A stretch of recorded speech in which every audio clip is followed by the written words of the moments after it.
আসসালামু আলাইকুম।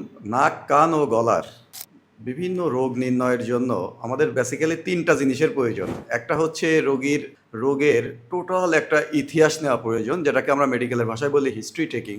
দ্বিতীয়ত যেটা প্রয়োজন, রোগীর কিছু ক্লিনিক্যাল এক্সামিনেশন, যেটা আমরা রোগীর গায়ে হাত দিয়ে দেখি। রোগীর নাকের ভিতর, রোগীর গলার ভিতর অথবা রোগীর কানের ভিতর আমরা এক্সামিনেশন করে দেখি। এটাকে বলে ক্লিনিক্যাল এক্সামিনেশন।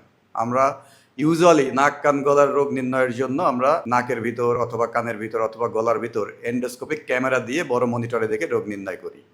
এটা ক্লিনিক্যাল এক্সামিনেশন। থার্ড যে জিনিসটা প্রয়োজন সেটা হচ্ছে কিছু ইনভেস্টিগেশন।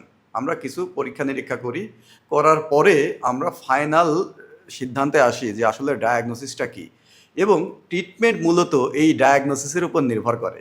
সেই জন্য একটা রোগীকে না দেখে, তার হিস্ট্রি পরিপূর্ণভাবে না নিয়ে, তার রোগের ইতিহাস, তাকে এক্সামিনেশন বা তার কিছু ইনভেস্টিগেশন না করে রোগ নির্ণয় করা খুবই কঠিন, এবং রোগ যদি প্রপারলি নির্ণয় না করা যায় তাহলে কিন্তু ট্রিটমেন্টটা পরিপূর্ণভাবে দেওয়া সম্ভব নয়।